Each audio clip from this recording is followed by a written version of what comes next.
اعوذ باللہ من الشیطان الرجیم بسم اللہ الرحمن الرحیم رب اشرح لی صدری ویسر لی امری واحلل عقدۃ من لسانی یفقہوا قولی۔ محترم جناب حیدر حنیف صاحب، جناب ڈاکٹر چودھری عبد الرحمن صاحب، انتہائی محترم اساتذہ کرام اور عزیز طلبات، السلام علیکم۔ میں سب سے پہلے تو حنیف صاحب تو یہاں پہ نہیں ہیں، ان کا شکریہ ادا کرتا ہوں۔ ان کی عدم موجودگی میں آپ میرا شکریہ انشاءاللہ حیدر صاحب ان تک پہنچائیں گے، اور حیدر صاحب کا اور تمام اساتذہ کا کہ آپ نے موقع دیا ہمیں یہاں پہ حاضر ہونے کا۔ چودھری عبد الرحمن صاحب ماشاءاللہ رواں ہیں اس پوری تحریک کے، اور انہوں نے ہمیں کافی مصروف رکھا ہوا ہے ان دنوں میں۔ پہلا سیمینار ہم نے سپیریئر یونیورسٹی میں کیا، اور اس کے بعد یہ سلسلہ چوہی صاحب نے رکنے نہیں دیا۔ ہم تقریباً ہر روز کہیں نہ کہیں پہ جا کے یہ باتیں کر رہے ہوتے ہیں۔ جو مقصد ہمارا یہاں حاضر ہونے کا ہے، ایک آئیڈیا جس کا ابھی ذکر بھی کیا ہمارے اسٹیج سیکرٹری صاحب نے، چوہی صاحب نے بھی ذکر کیا۔ ہم یہ دیکھتے ہیں کہ تاریخ یہ ہمیں بتاتی ہے کہ آج سے 200-250 سال پہلے بھی اگر آپ دیکھیں تو دنیا میں بادشاہتیں قائم تھیں۔ بادشاہ اپنی مملکت کو آگے بڑھانے کے لیے عوام سے فوج اکٹھے کرتے تھے، اور عوام سے ہی ٹیکسوں کے ذریعے پیسہ اکٹھا کرتے تھے، اور اسے اپنی مملکت کو بڑھانے کے لیے، اپنی سرحدوں کو توسیع دینے کے لیے استعمال کرتے تھے۔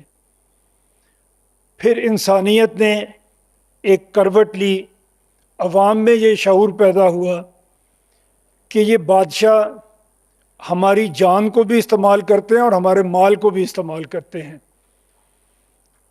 اور اس کے بدلے میں جو پھل انہیں ملتا ہے، جو فتوحات انہیں ملتی ہیں، جو وسائل انہیں ملتے ہیں، اس میں عوام کا حصہ نہ ہونے کے برابر ہے۔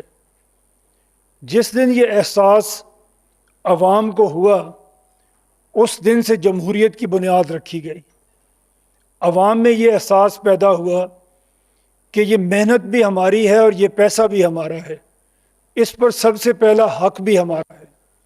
یہ حکمرانوں کا حق نہیں ہے، یہ صرف ایک خاص کلاس کا حق نہیں ہے، عام آدمی کا حق ہے، اور عام آدمی جس کی تعداد سب سے زیادہ ہے وہ اس کا سب سے زیادہ حقدار ہے، اور وہ حق اس کو اسی صورت میں ملے گا جب وہ اپنے حکمرانوں کو خود چنے گا، جب وہ اپنے لیے خود ایک طرز حکومت کا انتخاب کرے گا۔ یہ احساس ہوا، اس احساس کے بعد جمہوری معاشرے وجود میں آئے، جمہوری ملک وجود میں آئے، اور ان جمہوری ممالک نے جب اپنے وسائل کو عوام تک پہنچانا چاہا تو انہوں نے دیکھا کہ ہمیں ایک نیشنل گورنمنٹ چاہیے جو ایک بڑے ملک کی حکومت ہوا کرتی ہے۔ اس کے بعد اگر ہم عوام تک پہنچنا چاہتے ہیں تو ہمیں وسائل چھوٹے انتظامی یونٹس تک پہنچانا ہوں گے، اور وہ عوام تک پہنچیں گے، اور وہ عوام تک پہنچ کر ان کی خدمت کریں گے۔ آج کی ماڈرن دنیا میں 3 قسم کی حکومتیں عام طور پہ ملکوں میں پائی جاتی ہیں۔ سب سے پہلے ایک وفاقی حکومت ہوتی ہے، یہ سینٹرل گورنمنٹ ہوتی ہے، یہ فیڈرل گورنمنٹ ہوتی ہے۔ اس کے نیچے پروونسز ہیں، اسٹیٹس ہیں، یا ان کے انتظامی یونٹس کا جو بھی وہ نام رکھیں وہ ہے۔ اور تیسرا ٹیئر یہاں پہ لوکل گورنمنٹ ہے۔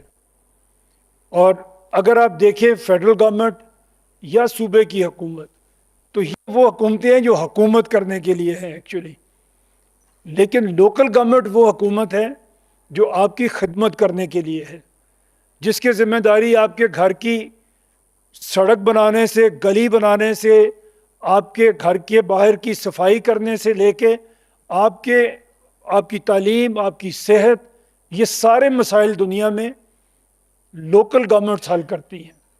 ہم بدقسمتی سے اس ٹیئر سے محروم ہیں، ہماری کوئی لوکل گورنمنٹ نہیں ہے۔ اور پچھلے اگر ہم دیکھیں 78 ایئرز سے ہم لوکل گورنمنٹ بنانے کی باتیں کرتے ہیں. ہمارے آئین میں بھی لکھا ہوا ہے کہ لوکل گورنمنٹ بنے گی. 140A شاید وہ شک ہے جو یہ ہمیں بتاتی ہے کہ ایک انڈیپینڈنٹ لوکل گورنمنٹ ہماری ضرورت ہے. لیکن اس آئینی امینڈمنٹ کے بعد بھی ہم اس سے محروم چلے آتے ہیں. اور کیوں محروم چلے آتے ہیں؟ کیونکہ کوئی صوبائی حکومت اپنے اختیارات کو ڈائلیوٹ کرنے کے لیے تیار نہیں ہے. کوئی صوبائی حکومت یہ نہیں چاہتی کہ اس کے اختیارات میں کوئی دوسرا بھی شریک بن سکے، اور اس کی جو بھی نقصانات ہیں اس کا نشانہ ہم لوگ بنتے، عام عوام اس کا نشانہ بنتے ہیں. وہ اپنے حق سے محروم ہوتے ہیں، اور ایک ایلیٹ جو ہے وہ اس وسائل کو ان کو استعمال کرتی ہے جس کے اوپر حق ہمارے عام آدمی کا ہے. اگر ماڈرن دور میں آپ دیکھیں تو آپ کو جو بھی پولیٹیکل سائنس کی کتاب آپ اٹھا کے پڑھیں گے ماڈرن دور کی، اس میں وہ آپ کو بتائیں گے کہ حکومت جو ہے اس کی اسٹیٹ کی جو کامن فنکشنز ہیں، اس میں 7 قسم کے فنکشنز ہیں جو ایک اسٹیٹ انجام دیتی ہے. اس میں سب سے پہلے جو بیان کیا جاتا ہے وہ پبلک ویلفیئر ہے. پھر maintenance of law and order ایک اس کا جزو ہے. سوشل ویلفیئر ایک اس کا جز ہے. اسٹیبلشمنٹ آف جسٹس اس کا ایک جزو ہے. اسی طرح آپ دیکھیں اکنامک ویلفیئر ہے، پولیٹیکل ویلفیئر ہے. اس طرح 7 اجزاء ہیں جو کسی ماڈرن اسٹیٹ کے گولز ہوا کرتے ہیں. لیکن ان میں اگر آپ دیکھیں سب سے پہلا جو میں نے عرض کیا جو آپ کی پبلک ویلفیئر ہے، یہ سب سے بڑا فرض ہے ہر حکومت کا. اور اسی پہ اگر ہم فوکس کریں تو باقی 6 جو آپ کو چیزیں نظر آئیں گی وہ اس کو سپورٹ کرتی ہوئی نظر آئیں گی. تو ہمارے پاس سب سے بڑی جو بات ہمیں ملنی چاہیے وہ پبلک ویلفیئر ہے. اور پبلک ویلفیئر میں جو چیزیں ہم آج ہم ڈسکس کر سکتے ہیں، اس میں جس چیز سے ہم یہاں تک پہنچے اور ہم یہ سوچیں کہ ہمیں یہ پبلک ویلفیئر مل رہی ہے یا نہیں مل رہی، اس میں ہم دیکھتے ہیں کہ ہمارے اسکولوں کی حالت کیا ہے، ہمارے ہاسپٹلز کی حالت کیا ہے، ہمارے لا اینڈ آرڈر کی حالت کیا ہے، ہمیں انصاف کتنی دیر میں ملتا ہے، ہمارے گھر، ہماری گلی، ہمارا شہر کتنا محفوظ ہے، اور ہمیں ایکول اپرچونٹیز کتنی ملتی ہیں. اگر ایک با اثر آدمی کا بیٹا 2nd ڈویژن لے کے ایک نوکری حاصل کر سکتا ہے اور ایک عام آدمی کا بیٹا 1st ڈویژن لے کے وہ نوکری حاصل نہیں کر سکتا، تو ہمیں ایکول اپرچونٹیز نہیں مل رہی ہیں. ورلڈ بینک نے ایک رپورٹ شائع کی ہے مارچ 19 میں، جس کو وہ نام دیتے ہیں پاکستان ایٹ 100، کہ جب ہمیں 100 سال ہو جائیں گے بنے ہوئے 2047 میں، اس وقت پاکستان کی حالت کیا ہوگی؟ اس وقت پاکستان کہاں پہنچے گا؟ کیا پاکستان اس وقت ایک ترقی یافتہ ملک بن چکا ہوگا یا ترقی یافتہ ملک بننے کے راستے پر گامزن ہوگا؟ اس میں جو چیز وہ ڈسکس کرتے ہیں وہ ہماری شارٹ کمنگز ہیں. وہ ہمیں بتاتے ہیں کہ کہاں کہاں پہ ہم لوگ غلطی کر رہے ہیں، اور اگر ان غلطیوں کو ہم دور نہیں کریں گے تو پھر ہم کبھی بھی اس منزل پہ نہیں پہنچ سکیں گے جس پہ ہمیں پہنچنا چاہیے، اور جس پہ پہنچنے کا ہم حق رکھتے ہیں کہ ہمیں وہاں پہ پہنچنا چاہیے. سب سے پہلی چیز جو وہ بتا رہے ہیں ہمیں، وہ ریجنل انیکوالٹیز ہیں. ہمارے سارے ریجن پاکستان میں ایک طرح سے گورن نہیں ہو رہے. سب ریجنز میں ایک طرح سے لوگوں کو حقوق نہیں مل رہے. تعلیم کا حق نہیں مل رہا، لا اینڈ آرڈر میں نے ابھی بات کی اس کا حق نہیں مل رہا، ہمیں انصاف ہر جگہ پہ ایک جیسا نہیں مل رہا. اور اس کی ایک بہت بڑی وجہ یہ ہے کہ ہمارے 4 صوبے تقسیم کے اعتبار سے لاب سائیڈڈ ہیں. پنجاب جو 53% آف پاکستان ہے، باقی 3 صوبے مل کے 47% ہیں. تو یہ ایک صوبہ اپنی آبادی کے لحاظ سے 3 صوبوں سے زیادہ بڑا ہے. اور ہم ایک دنیا میں اکیلی فیڈریشن ہیں دنیا میں بہت سے ممالک فیڈریشن ہیں، لیکن ہم ایک فیڈریشن ہیں کہ جس کا ایک فیڈریٹنگ یونٹ باقی تینوں سے بڑا ہے، اور ایسی دنیا میں کوئی فیڈریشن دوسری نہیں ہے جس کا ایک انتظامی یونٹ باقی سب انتظامی یونٹ کو ملا کے بھی ان سے بڑا ہو۔ اس کا نقصان ہمیں کیا ہوتا ہے؟ ہم پنجاب میں بات کر رہے ہیں، اس کا نقصان ہمیں یہ ہوتا ہے کہ تینوں صوبے پنجاب کو برا کہتے ہیں، پنجاب کے خلاف بات ہوتی ہے، کیونکہ 53% آبادی کا صوبہ 53% کے وسائل بھی پر بھی حق رکھتا ہے، اور کچھ ہماری قسمت اچھی ہے کہ ہمیں باقی صوبوں سے بہتر حکمران ملے ہیں، تو ہم تھوڑا باقی صوبوں سے بہتر بھی ہیں، لیکن اس کا نقصان ہمیں یہ ہے کہ باقی تینوں صوبے ہمارے ساتھ کوئی اچھا سلوک کرنے کے روادار نہیں ہیں۔ اسی طرح ڈیولوشن کی ہم نے بات کی تو ورلڈ بینک بھی یہ بتا رہا ہے کہ اگر ہم نے اختیارات کو نچلی سطح تک نہ لے کے گئے ہم، تو پھر بھی ہم ترقی نہیں کر سکیں گے۔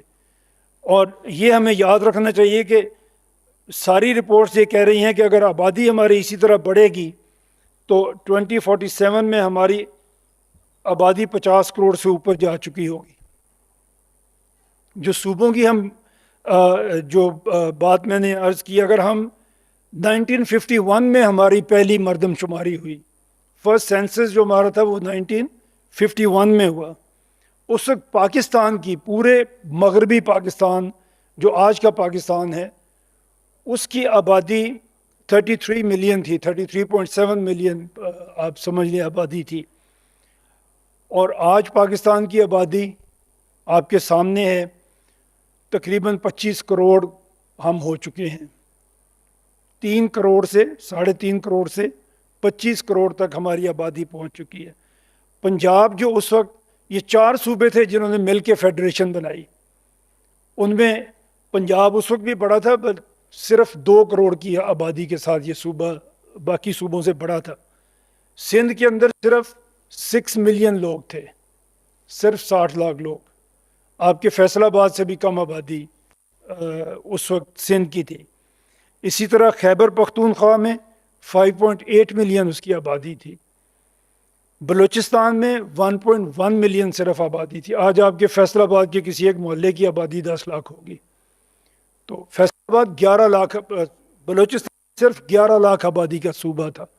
اگر اس وقت ہم اس کو سنبھال لیتے تو شاید آج یہ دن ہم نہیں دیکھ رہے ہوتے۔ ہم جو تجویز اس میں کرتے ہیں، جب ہم بات کرتے ہیں تو ہم یہ تجویز کرتے ہیں کہ آپ پاکستان کے 33 ڈویژنز ہیں، جس طرح فیصل آباد ایک ڈویژن ہے، جس طرح لاہور ایک ڈویژن ہے، گوجرانوالہ ایک ڈویژن ہے، اس طرح پاکستان میں چاروں صوبوں میں 33 ڈویژنز ہیں۔ اگر ان سب کو آپ صوبے کا درجہ دے دیں، ان سب جگہوں پہ آپ صوبہ بنا دیں، تو ان سب کی یکساں ترقی انشاءاللہ ہونی شروع ہوگی۔ ابھی اگر آج دیکھتے ہیں آپ، ہم نے پچھلے 78 ایئرز میں صرف 5 شہر ڈیولپ کیے ہیں، 5 کیپٹل سٹیز، پنجاب میں لاہور، سندھ میں کراچی، بلوچستان میں کوئٹہ اور کے پی میں پشاور۔ اپنے اپنے صوبے کے لحاظ سے ہم نے پشاور کے علاوہ آپ چلے جائیں کے پی میں، آپ کو کوئی اور شہر نظر نہیں آتا۔ آپ کراچی سے نکلیں، باقی سندھ آپ کو کچی آبادی نظر آتی ہے۔ آپ پنجاب میں لاہور سے باہر نکلیں، فیصل آباد از 3rd largest city of Pakistan, 2nd largest in Punjab. آپ بتا دیں آپ کو لاہور کے مقابلے میں کیا سہولتیں میسر ہیں یہاں پہ۔ اور جو شہر ہم آباد کرتے چلے جا رہے ہیں، جن پہ ہم میکسیمم پیسہ خرچ کر رہے ہیں، وہاں بھی ہر سال سلامز بڑھ جاتے ہیں، اس لیے کہ پورے صوبے کی مائیگریشن وہیں پہ ہوتی ہے۔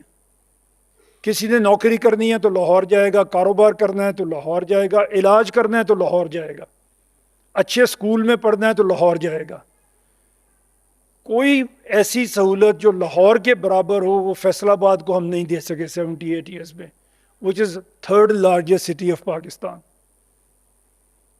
صرف پنجاب میں نہیں، پاکستان میں یہ ایک بڑا شہر ہے، تیسرا بڑا شہر ہے۔ اگر اس کو ہم نہیں اس کا حق دے سکے تو باقی شہروں کی تو ہم نے بات ہی کیا کرنی ہے۔ تو ہم جو تجویز کرتے ہیں، ہم کہتے ہیں فیصل آباد کو الگ صوبہ بنائیں، یہاں پہ اس کی اپنی اسمبلی ہو، اس کا اپنا چیف منسٹر یہ لوگ الیکٹ کریں، اور اس میں فیصل آباد شامل ہو، اس میں جھنگ شامل ہو، چنیوٹ شامل ہو، اور اس میں ٹوبا ٹیک سنگھ شامل ہو۔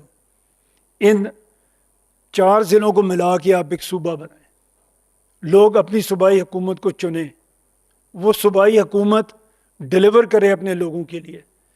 اور یہ صوبوں کی بات صرف اس لیے بھی نہیں ہے کہ آپ کو آپ کی حکومت ملے اور وہ آپ کو آپ کے بنیادی حقوق آپ تک پہنچائے، یہ بہت بڑی چیز ہے، لیکن اس سے بھی بڑی چیز جس کا ذکر ابھی چودھری عبد الرحمان صاحب نے بھی کیا، آپ کو ایک لیڈرشپ میسر آئے۔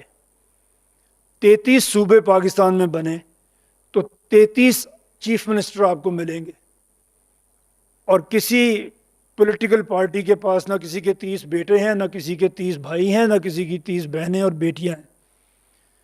تو پر فورس یہ پولیٹیکل پارٹیز ورکرز کو آگے لے کے آئیں گی، اور ہم جو یہاں پہ لوگ بیٹھے ہوئے ہیں، ہم یہ سمجھ سکتے ہیں کہ دنیا جہان میں پولیٹیکل لیڈرشپ مڈل کلاس سے آتی ہے، رچ آف دا رچ سے نہیں آتی۔ وہ کچھ آئے ہیں دنیا میں، آپ نے اس کا حشر دیکھ لیا جو انہوں نے آ کے دنیا میں کیا۔ تو پولیٹیکل لیڈرشپ، جس طرح ڈاکٹرز، جس طرح انٹلیکچوئل، جس طرح انجینئرز، جس طرح فوجی مڈل کلاس سے بنتے ہیں، اسی طرح پولیٹیکل لیڈرشپ بھی مڈل کلاس سے بنتی ہے۔ بدقسمتی سے ہمارا سسٹم مڈل کلاس کی لیڈرشپ کو آگے آنے کا موقع ہی فراہم نہیں کرتا، ان کو موقع ہی نہیں دیتا کہ وہ اس فیلڈ میں آگے بڑھ سکیں۔ باقی فیلڈ میں بھی ان کو ایکول اپرچونٹیز نہیں ملتی، اس میں بالکل نہیں ملتی۔ تو ہم اگر صوبے زیادہ بناتے ہیں تو ہمیں پاکستان میں نئے لیڈرز ملتے ہیں، ہمیں یہاں پہ ایک ویرائٹی لیڈرشپ کی ملتی ہے۔ اور 33 صوبوں میں آپ سوچیں کہ 3 4 5 اچھے چیف منسٹر اگر ہمیں ملیں اور اپنے صوبے کی وہ تقدیر بدلیں، تو باقی صوبے بھی ان کی طرف دیکھیں گے، باقی صوبے بھی چاہیں گے کہ ایسے لیڈر ہمیں ملیں، اور اگر وہ اپنے صوبے کو اچھا کریں تو پاکستان میں لوگ ان کو ووٹ ڈالیں گے۔ آپ نے ایک مثال دیکھی ہوگی، ایک عام آدمی پارٹی انڈیا میں بنی، بالکل عام لوگ تھے، وہ مڈل اور لوور مڈل کلاس کے لوگ تھے۔ دلی کے اوپر انہوں نے ٹرم مسلسل حکومت کی، وہاں کے لوگوں نے اپروو کیا تو پنجاب میں بھی ان کی گورنمنٹ بن گئی، اور اب شاید وہ نیشنل پارٹی بن جائے گی۔ اور انڈیا میں آپ نے یہ بھی دیکھا کہ ایک چائے بیچنے والا پرائم منسٹر بن گیا، کیونکہ ان کا سسٹم اس کو سپورٹ کرتا ہے۔ 2014 کے الیکشن میں مودی صاحب پرائم منسٹر بنے وہاں کے، اس سے پہلے جو میڈیا کے ہمارے دوست ہیں وہ جانتے ہیں کہ ہم بات کرتے تھے، انڈیا کے ساتھ ہمارے تعلقات اس وقت بہتر تھے، سب کا خیال یہ تھا کہ کانگریس تو نہیں جیتے گی، اس کی اس وقت گورنمنٹ تھی، بی جے پی جیتے گی بٹ کولیشن گورنمنٹ بنائے گی، اکثریت اس کو نہیں ملے گی۔ اور ایل کے اڈوانی صاحب اس وقت بی جے پی کے صدر تھے، لوگوں کا خیال یہ تھا کہ وہ پرائم منسٹر ہوں گے انڈیا کے۔ بٹ جس وقت کیمپین شروع ہوئی، مودی صاحب سامنے آئے، پورا کارپوریٹ انڈیا ان کی بیک پہ کھڑا تھا، کیونکہ اپنے صوبے میں گجرات میں انہوں نے ان کے لیے کام کر کے دکھایا تھا۔ تو وہ نکلے، ان کی کیمپین شروع ہوئی، اور اس کیمپین میں بی جے پی کو میجورٹی بھی مل گئی، اور ایل کے اڈوانی صاحب کہیں نظر نہیں آئے، پیورلی اپنی پرفارمنس کی بیس کے اوپر مودی وہاں پہ پرائم منسٹر بن گئے، اور ہمیں بڑے برے لگتے ہیں لیکن آج تک ہیں وہاں پہ پرائم منسٹر۔ اور پاپولر لیڈرشپ جب کہیں پہ آتی ہے تو اس کا نتیجہ وہاں پہ یہ ہے کہ وہ جو بھی کرنا چاہتے ہیں وہ کر رہے ہیں، اور اپنے ملک کے لیے کر رہے ہیں جیسے بھی وہ اس کو چلا رہے ہیں۔ تو ایکول اپرچونٹیز ملیں گی جب مڈل کلاس کو موقع ملے گا، اور جب سسٹم آپ کو سپورٹ کرے گا کہ آپ آگے بڑھیں. آج ہمارا سسٹم بدقسمتی سے ہمیں آگے بڑھنے کے لیے سپورٹ نہیں کرتا. آپ نے دیکھا ہوگا ابھی نیزہ پھینکتے ہیں ارشد صاحب جو نے گولڈ میڈل لیا, جب وہ گولڈ میڈل لے کے واپس آئے تو پوری گورنمنٹ اور ہر قسم کا محکمہ ان کے پیچھے کھڑا ہو گیا اور ان کو جگہ جگہ بلایا جانے لگا. لیکن اگر آپ ان کی زندگی کا حال پڑھیں تو آپ کو یہ پتہ چلے گا کہ وہ وہاں اپنے اپوننٹ کو بیٹ کرنے سے پہلے انہوں نے پاکستان میں اس سسٹم کو بیٹ کیا ہے. پہلے انہیں اس سسٹم کے ساتھ لڑنا پڑا ہے. یہاں سے وہ پہلے جیتے ہیں تو پھر وہ جا کے میدان میں انہوں نے اپنے اپوننٹ کو شکست دی ہے. اسی طرح اگر آپ عدالتوں کا نظام دیکھیں ہمیں کیا مل رہا ہے.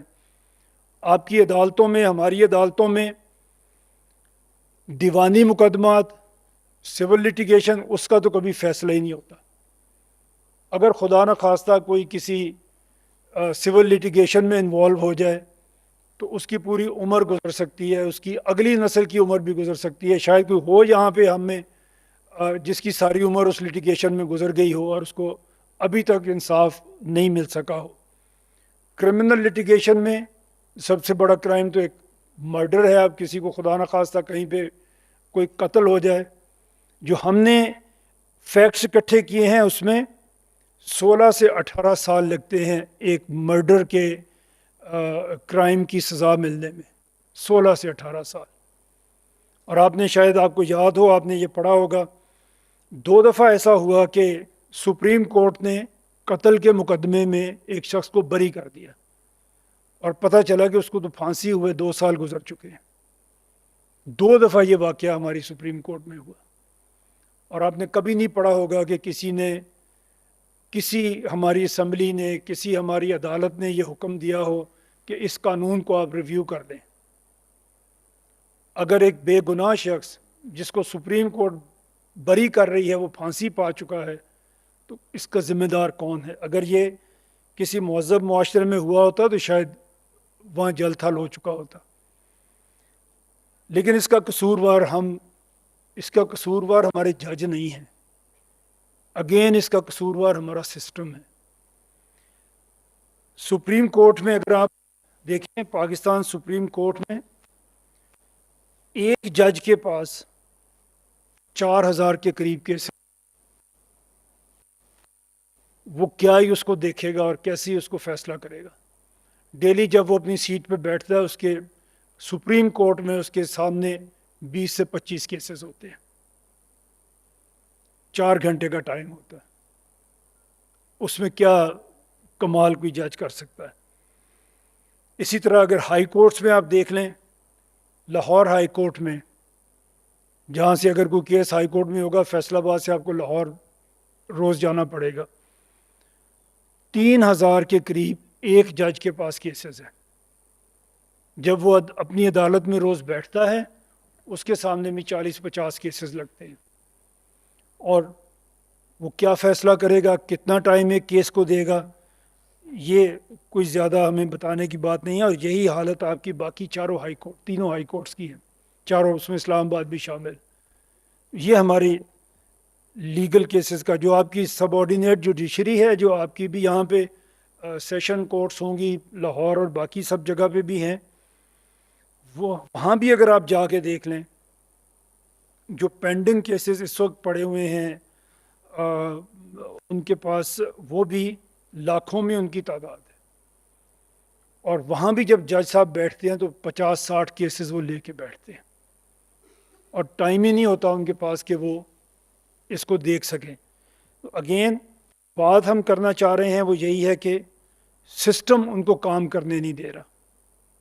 سسٹم ایسا ہے, آبادی اتنی زیادہ ہے, اور سسٹم اس قسم کا ہے کہ جو آپ کو کبھی بھی اپنے کام کو صحیح طریقے سے کرنے کی اجازت نہیں دے گا. اسی طرح ہم نے ابھی بات کی جو ورلڈ بینک کی رپورٹ ہے مارچ 2019 کی, اس میں ہم نے دیکھا کہ ہمارے اندر اگر ہم چیزوں کو ڈی سینٹرلائز نہیں کریں گے تو اس کا امپیکٹ ہمیں کیا آئے گا. اسی طرح سے ایک سروے کیا انٹرنیشنل ایجنسیز نے، ڈفرینٹ انٹرنیشنل ایجنسیز نے، اس میں بیسک جو آپ کے گولز ہیں جو کسی سوسائٹی کو میں ان گولز کو ناپنے کے لیے سروے جو کیا جاتا ہے، اس میں 7 ڈفرینٹ سروے ہوئے ہیں انٹرنیشنلی. اس میں پہلا جو سروے ہے وہ ہے سسٹینیبل ڈیولپمنٹ گولز کا. اس میں پاکستان 167 کنٹریز میں ہم 140th کنٹریز ہیں. جتنی بھی آپ دیکھیں گے ہم باٹم 10% پہ دنیا میں جو بھی آپ جو انڈیکسز دیکھ لیں گے اس میں ہم نچلے 10% جو ہیں ان میں ہمارا شمار ہوگا. ہیومن ڈیولپمنٹ انڈیکس 193 کنٹریز میں ہم 168 نمبر پہ ہیں. ہیومن ڈیولپمنٹ انڈیکس کیا ہے؟ آپ لوگ یہاں یونیورسٹی میں پڑھ رہے ہیں، یہ آپ کی ڈیولپمنٹ ہے. ہر ایک شخص کو جو ہم ٹریننگ دیتے ہیں، جو ہم تعلیم دیتے ہیں، وہ ہیومن ڈیولپمنٹ انڈیکس میں گری جاتی ہے، اور اس میں 193 کنٹریز میں ہم 168 نمبر پہ ہیں. رول آف لاء میں ہم 142 کنٹریز میں 129 نمبر پہ ہیں. گلوبل ہنگر انڈیکس میں بھوکے لوگ ہمارے پاس کتنے ہیں؟ 127 کنٹریز میں 109 نمبر پہ ہم ہیں. میں کل بھی کہہ رہا تھا کہ ہم مسلمان ہیں، ابھی ہم نے اللہ رسول کی باتیں کی ہیں، قرآن سنا ہے، نعت سنی ہے. ہمیں ہمارے مذہب نے یہ بھی بتایا ہے کہ 40 گھروں تک اگر کوئی بھوکا سوئے گا آپ کا ہمسایہ تو آپ اس کے ذمہ دار ہوں گے. یہ ذمہ داری کون پوری کرے گا؟ آپ تو 40 گھروں کے دروازے کھٹکھٹا کے نہیں پوچھ سکتے کہ کوئی بھوکا ہے یا نہیں ہے. یہ ذمہ داری ہماری حکومتوں نے پوری کرنی تھی جو نہیں کی. آج ہم مسلمان ہونے کے باوجود، اسلامی ملک ہونے کے باوجود، جس ملک کے آئین میں یہ لکھا ہوا ہے کہ اسلام کے علاوہ یہاں پہ کوئی قانون نہیں بن سکتا، اس کے باوجود ہم 109 نمبر پہ ہیں بھوکے لوگ رکھنے کے. ہمارے لوگ بھوکے سوتے ہیں، بھوکے رہتے ہیں. سٹنٹنگ گروتھ ہوتی ہے بچوں کی، 44% بچے ہمارے سٹنٹنگ گروتھ کر رہے ہیں. 44%. تقریباً آدھے بچے جو پاکستان میں پیدا ہو رہے ہیں ان کو پراپر خوراک نہیں مل رہی. جب پراپر خوراک نہیں ملے گی ان کا نہ جسم ڈیولپ ہوگا نہ دماغ ڈیولپ ہوگا. ہم کس قسم کی نسل تیار کریں گے؟ جو بچے سکول نہیں جا رہے، 25 ملین بچے، اس میں ہم دنیا میں پہلے نمبر پہ ہیں. 2 کروڑ بچہ ہمارا سکول نہیں جا رہا. سٹنٹڈ گروتھ کے بچے، سکول نہ جانے والے بچے. ہم اپنا 20 سال بعد کا مستقبل بھی برباد کر چکے ہیں. آج کا نہیں، 20 سال بعد کا بھی برباد کر چکے ہیں. یہ بچے جب بڑے ہوں گے یہ ایک بہت بڑی ان امپلائیبل یوتھ جو کوئی کام نہیں کر سکے گی. اور اگر آپ کی آدھی یوتھ کوئی کام نہیں کر سکے گی تو یقین کریں جو کام کرنے والے ہیں وہ ان کو بھی کام کرنے نہیں دیں گے. ہم آج بھی ان کو سنبھال لیں تو ہم شاید آگے بڑھ سکتے ہیں. اگر اسی طرح سے ہم رہے تو 20 سال بعد بھی ہماری حالت خدا نخواستہ آج سے خراب ہوگی، آج سے بہتر نہیں ہو سکتی، کیونکہ یہ ڈیٹا ہمیں بتا رہا ہے. یہ ہم کہیں سے کوئی تھیوری بیان نہیں کر رہے، ایک ڈیٹا کمپائل ہوا ہے جو دنیا کی، جو یونیسیف نے کیا ہے، جو UN نے کیا ہے، وہ ہمیں یہ بتا رہا ہے کہ ہم کہاں پہ کھڑے ہوئے ہیں، آج ہماری حالت کیا ہے. اور یہ کیوں ہے؟ کیونکہ ہماری حکومت عوام تک پہنچ ہی نہیں سکی. ہمیں ایسی لیڈرشپ نہیں مل سکی کہ جس میں اتنی قابلیت ہو اور اتنا درد ہو عوام کا کہ وہ ان چیزوں پہ توجہ کر سکے. اگر ہم نے وہ لیڈرشپ ڈیولپ کرنی ہے تو ہمیں بہت سے لیڈر لانے پڑیں گے، ان کو کام کرتے ہوئے دیکھنا پڑے گا۔ جو اچھا کام کرے گا وہ اپنی لیاقت کی وجہ سے آگے آئے گا، کسی سفارش کی وجہ سے، کسی اسٹیبلشمنٹ کی وجہ سے، کسی فیملی بیک گراؤنڈ کی وجہ سے آگے نہیں آئے گا، وہ آپ لوگوں میں سے آگے آئے گا۔ آپ کو موقع ملے گا، آپ لوگ آگے آئیں گے اور آپ اپنے صوبے کو، اپنے شہر کو اور پھر انشاءاللہ اپنے ملک کو آگے بڑھائیں گے۔ یہ موقع آپ لوگوں کو ملنا چاہیے، یہ کسی خاص خاندان کو یا کسی اسٹیبلشمنٹ کو نہیں ملنا چاہیے۔ تو ہم آپ کے پاس جو آج حاضر ہوئے ہیں اسی لیے کہ اگر آپ اور ہم ایک آواز بنے اور ہم اس چیز کو آگے لے کے چلیں کہ پاکستان میں ہمیں ایکول رائٹس چاہیے، پاکستان میں ہمیں ایک مستند لیڈرشپ چاہیے، ایک قابل لیڈرشپ چاہیے، اور اس کاز کے لیے ہم اگر آگے بڑھتے ہیں تو ہمیں پاکستان میں چھوٹے انتظامی یونٹ چاہیے ہوں گے، اور اگر ہم اس کے لیے اکٹھے ہوتے ہیں اور اس کے لیے آواز اٹھاتے ہیں تو انشاءاللہ اللہ ہمارا ساتھ دے گا اور ہم اپنے ملک کے لیے انشاءاللہ کچھ کر سکیں گے۔ یہ جو سیشن ہم نے کیا ہے اس میں یہ ایک تعارف ہے جو میں نے آپ کے سامنے رکھا۔